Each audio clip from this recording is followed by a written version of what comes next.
Hello class 6, welcome to your virtual geography class, and today we are going to cover chapter number 1, that is the earth in the solar system. Today we will learn more about stars, what are the different types of stars, constellations and comet, asteroids and meteoroids. Our night sky, what a mesmerizing view it is.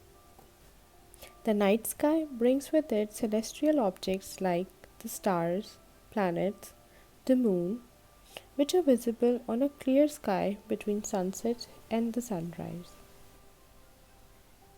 Depending on a local sky cloud cover, pollution, humidity, and the light pollution levels, the stars visible to the naked eye appears as hundreds and thousands of white pinpoints of light in an otherwise near black sky altogether, with some faint nebulae or cloud of light. But today, the night sky is disappearing due to the pollution levels, and we are losing something magical that used to be right over our heads every night. But for today, I am taking you to a place from where we can see a clear night sky.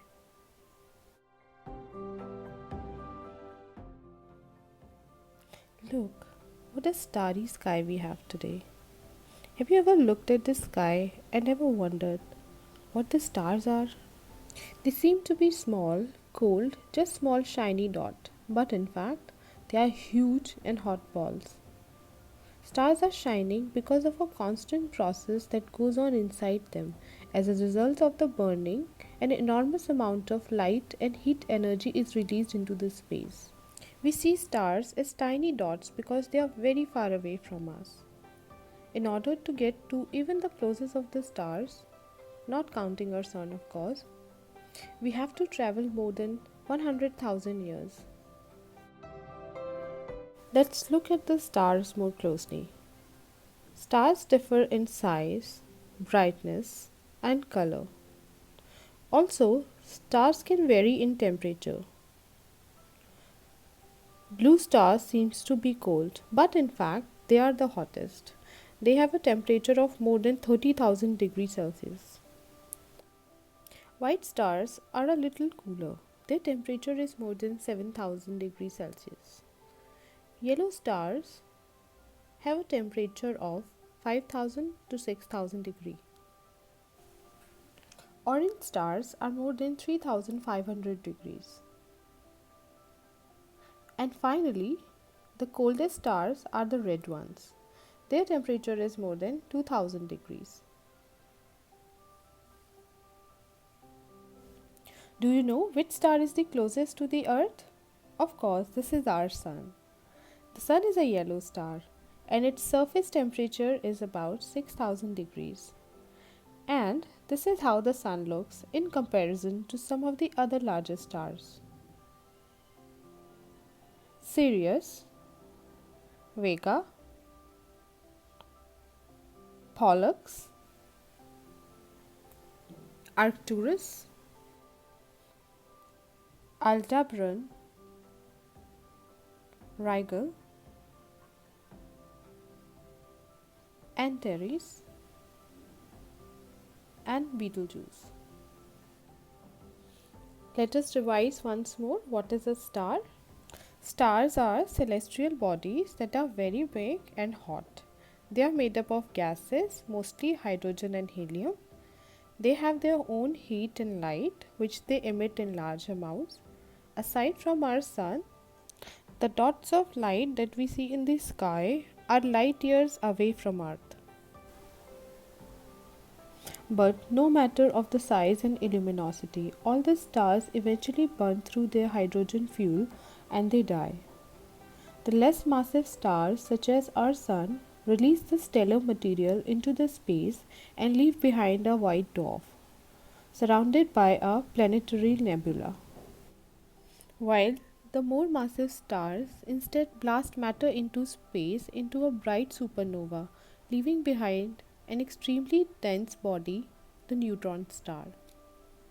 But the most massive stars, the stars that are at least 3 times the size of our Sun, collapse into themselves and create a black hole. a bottomless well of gravity. But from the reminiscence of the stars, heavier elements are cast into space, and it is this stardust that forms the seedlings for the life itself. Moving on to the next topic, constellations. In ancient times, while observing stars, people grouped them into patterns called as the constellations. These constellations form a star map. Since the earth rotates around its axis, the star seems to move across the sky.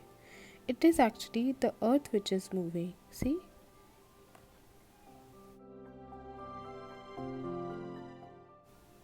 Only one star remains in its place all the time. This is the Polaris or the North Star. It is located directly over the North Pole.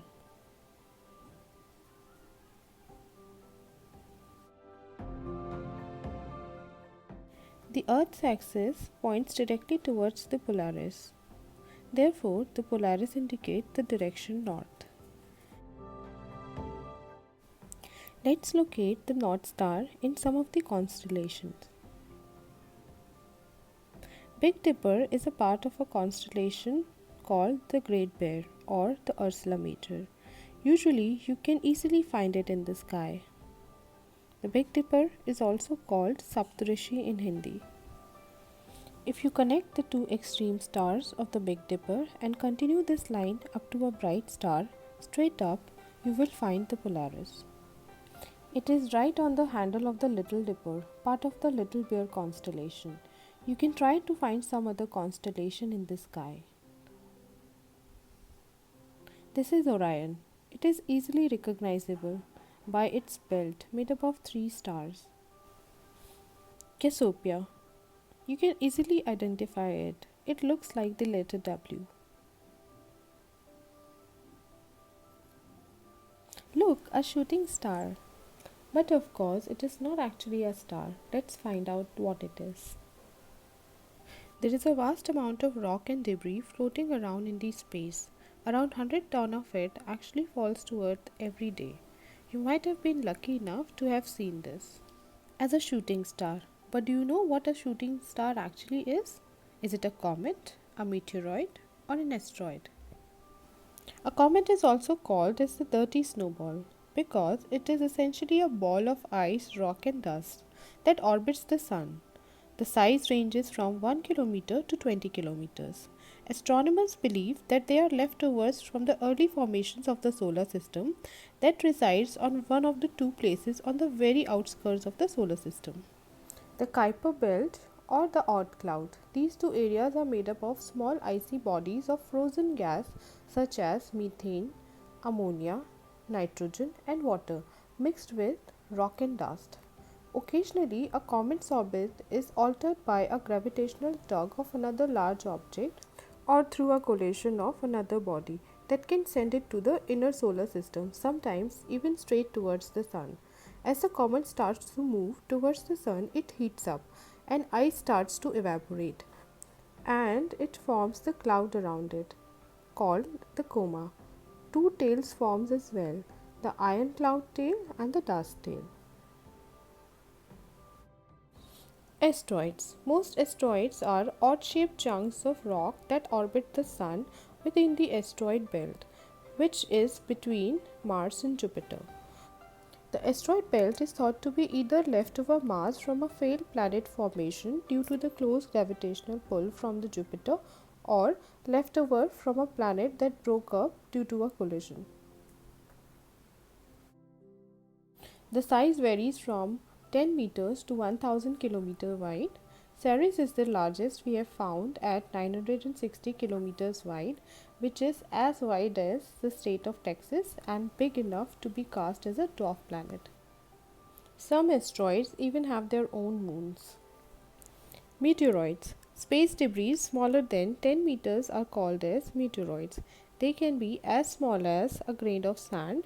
They are usually bits of asteroids that have collided or leftover debris from a comet. When a meteoroid enters Earth's atmosphere, it will hurtle towards Earth as it starts to burn up completely, creating a trail of light due to the resistance from the Earth's atmosphere. It is called a meteor, or as we say, a shooting star. If a rock is large enough to survive the entry, it will end up hitting the Earth's surface, usually about the size of a pebble. It is then known as a meteoroid. The largest ever found is a 3-meter wide and 66-ton tablet shaped meteoroid found in Namibia that fell 80,000 years ago. Every year, around mid July through to mid August, the Earth orbits takes us through the dust and debris left behind by a comet. This is called the Perseid meteor shower.